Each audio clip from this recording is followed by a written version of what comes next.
Alright, today I'm going to be showing you how to service a Yamaha Grizzly 700. I'm also going to be going over a couple things we do and don't like on this machine, a couple common problems that we see, some maintenance that we have to do on this machine periodically, some of the more common issues. So just wanted to go over a couple of those things with you now. Also, before I forget, make sure you check out my other videos on this Grizzly 700. We've got probably a half a dozen or more videos showing repairs, engine rebuilds, wheel bearings, how to service these machines, how to replace wheel bearings, brake pads, A-arm bushing, stuff like that. So make sure you check those out on my channel. Give us a thumbs up if this video has been helpful. Thanks a lot. Okay, we're going to start with the right-hand side here. On this side, we've got your foot brake pedal here. We also have your belt cover. Easiest place to get to your spark plug is through this hole here. You can take this entire panel off here. I don't think it's necessary to get to that spark plug if that's all you're doing, if you're going to service your four-wheeler. Sometimes getting through this, I don't know, I'd say roughly a 4x6 inch opening there is the easiest way to do that. Check out our video. We've shot a video on how to replace the belt, how to rebuild those clutches. One thing I wanted to point out on this video is you do have a drain plug here. If you've gone through water, you've had this four-wheeler sit outside for some time, you feel like your clutch is slipping, you may need to drain that plug there. Go ahead and pull that. Just a rubber seal around that plug there. It's a little plastic plug. Go ahead and leave that open. You can leave it actually open for as long as you want to see if you can get that clutch dried out. If you do have some serious water in there, I suggest pulling that clutch cover there. Check our video out for that. On the right-hand side here, up by your right knee is your ignition switch. You also have an auxiliary port here for a spotlight, cell phone charger, stuff like that can be plugged in here. You should have power to that when you turn that key on. We also have up here a storage box. This is a dry storage box. I would not trust that with your life, but it is supposed to be a sealed up box there on the right hand side. Going into the front here, we've got your headlights, two of them, one on the right, one on the left. Here's how you get to your headlight bulb here. Pull this rubber cap off here. Your bulb's sitting in beside there. Fairly easy to replace those. This is the power steering four-wheeler here. You can see your steering stem here. Your power steering control is actually up higher under and behind this panel here. So you're not gonna be able to see it. A lot of the four-wheelers will have their power steering motor down here at the bottom of their steering stem. This is actually, theirs is up farther towards the handlebars there. You've got your front differential here. I'll show you when we get around to that other side how to change that oil on this side here. Both sides you've got tie rods. You've got your tie rod ends here, one on either side. You've got your lock nuts here. If you need to adjust how your four-wheeler is driving down the road, or if you let off the handlebars and your four-wheeler's taking a sharp turn to the right, or maybe you've been hit, I would suggest checking these tie rods out, make sure they're adjusted properly. You loosen those lock nuts like I said, grab a 10mm wrench, put it on your tie rod right here, and you can adjust your steering that way.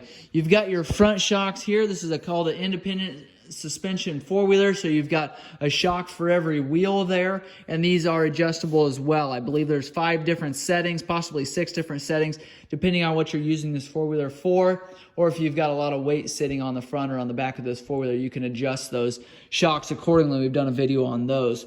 CV shaft here, you've got a right and a left. This is going to be the right-hand side here. You can replace these joints individually. You can also replace the boots. I'd suggest you check those boots often, because if you've got a small rip in those, it'll cost you $15 to $25 to replace a boot, as opposed to replacing the entire axle shaft for $150.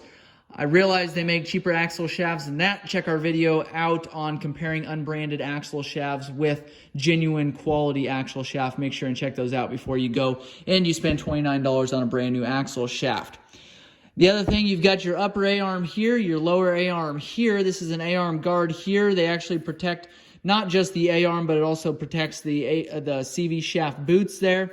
It doesn't do a very good job, because a lot of times you'll see where sticks will come up through different spots on here, will still puncture those boots, but they did a decent job of making an A-arm guard that covers a lot of the bottom of this A-arm, protecting those boots from anything coming up from the bottom there.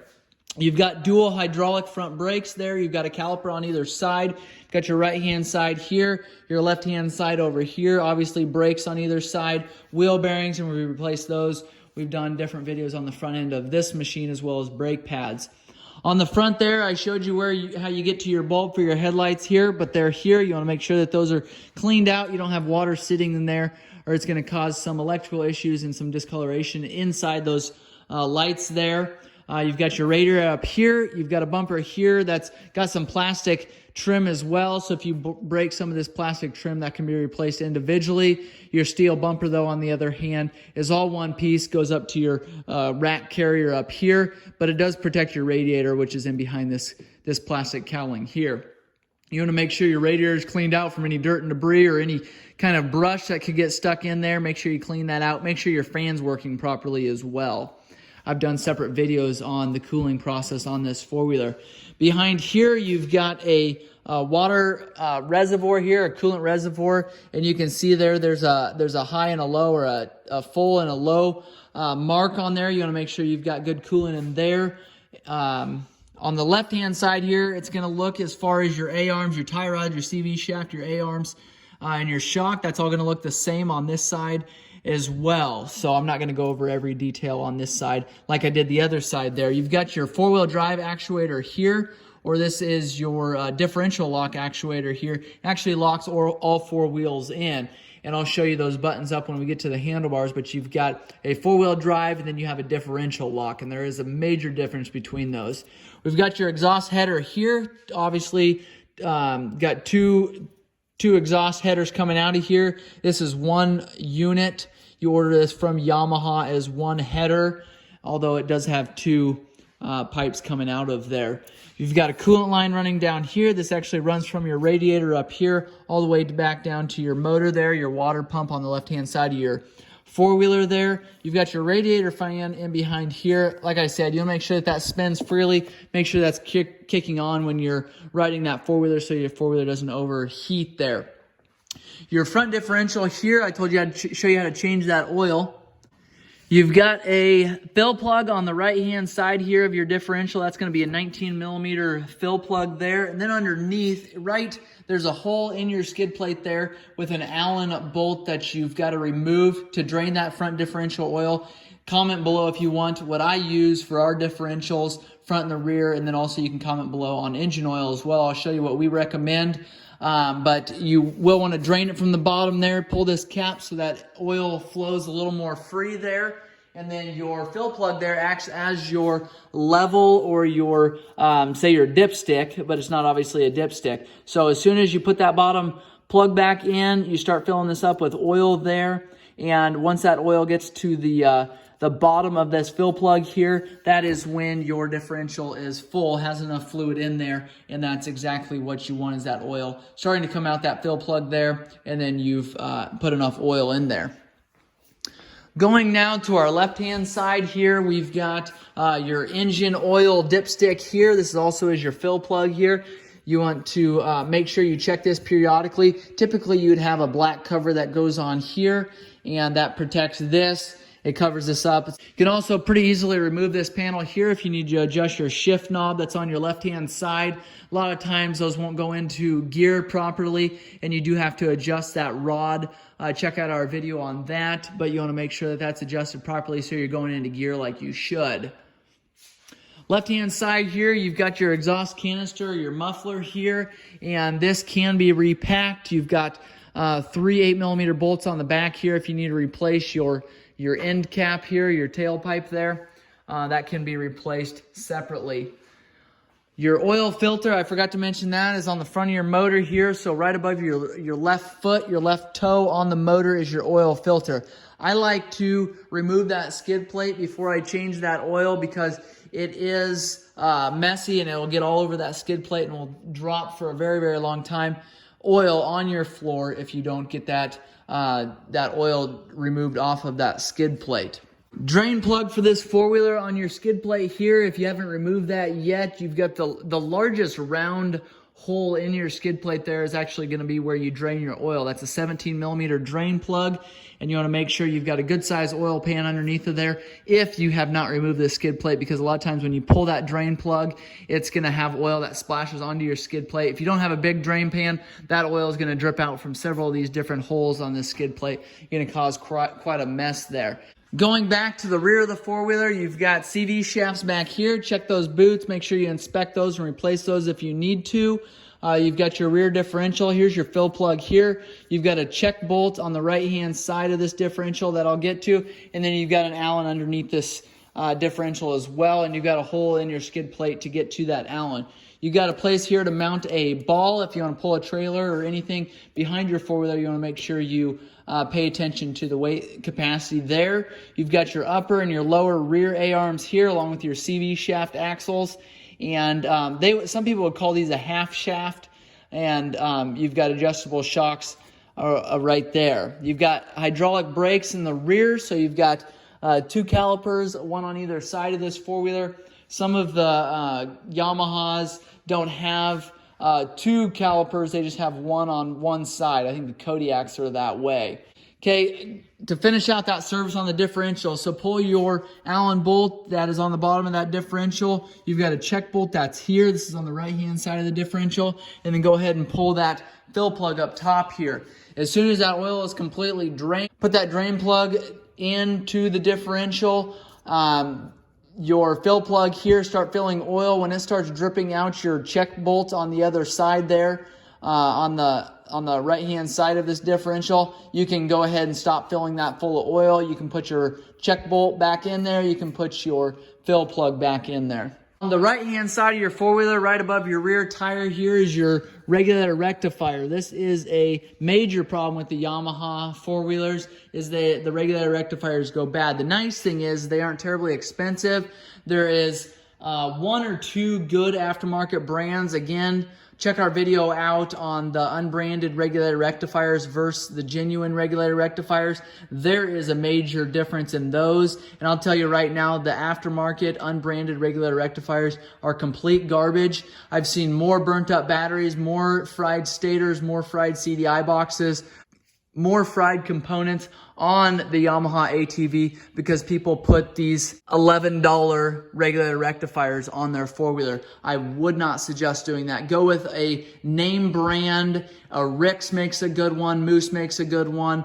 And then obviously the genuine Yamaha and a couple other companies that do, but do not put a inexpensive, unbranded, cheap knock-off regulator rectifier on your four-wheeler. You're going to have some serious major issues, all because you wanted to save $50 on a regulator rectifier. It's not something to mess with when you've got that much voltage being produced by your stator going to the battery and other components on your four-wheeler. You don't want to risk it. So going up to the top of your Yamaha Grizzly 700 here, to remove your seat, you've got a latch in the back. Go ahead and lift that plastic latch up. That's going to allow you to pop that seat right off. You've got your fuel tank underneath of this rear fender here. You've got a storage box here. This is a fuel pump for your fuel tank here. This is a storage box and a storage area here. This box can be, the lid can be popped off just like that there. You've got your fuel tank fill cap here. That's going to be, if your seat's on, you can still get to that fill cap. You've got your digital dash here. I told you I'd tell you about the four-wheel drive and the diff lock on this machine. It's controlled right here. You've got four-wheel drive, push that in. You've got differential lock, slide that over. This is a safety cover here, and then to put it in differential lock, hit that yellow button there. That'll slide out. Now, that will look like that on your dash. It'll have a flashing differential light there, and then all 4 tires will be locked on. If we shut that off, hit that button, we don't have the differential lock now, and then slide this over, this cover over, hit the four-wheel drive button, and that four-wheel drive or that four-wheeler that's on your dash there will go away. You've got your fuel gauge here, your hour meter, and your odometer here. You can see there we've got 9,697 miles on this machine. You can change your mode there by hitting this select button. Obviously your clock and your reset there as well. To fill your radiator up, I want to show you that while we're here. You've got this cover here. It's a black cover panel. You've got to remove this rack, and then you got to remove this black cover here. You can fill your radiator that way.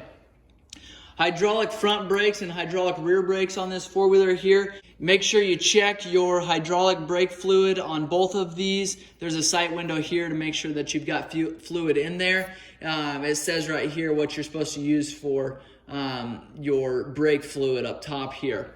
You've got a governor on this four-wheeler. If you want to slow people down when they're riding this four-wheeler, you can take and actually screw this screw in, loosen that lock nut there, screw that in. What that's doing is just allowing you to keep from pushing this thumb throttle any farther than you want. So if you're going to want to go normal speeds again, take and back the screw clear out again and tighten that lock down. Don't forget to tighten that down as this screw will work itself out there. If you need to replace your throttle cable, check our video out, but you remove this, your cable runs down here, goes to your throttle body there underneath of your seat area. Same thing on the left-hand side here on these rear brakes. This has a brake that's running down to your rear pedal. Those can be adjusted. That cable can be adjusted, but you want to make sure you check that brake fluid level there.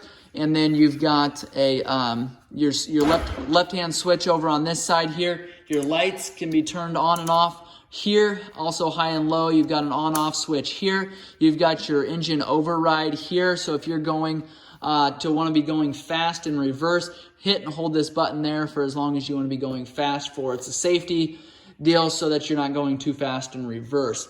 On the left-hand side is your shifter. You've got low, high, neutral, reverse, and park. To get it into the reverse position, you've got to push on your rear brake. So that's either your left hand handle or your foot brake there. That'll get it into reverse.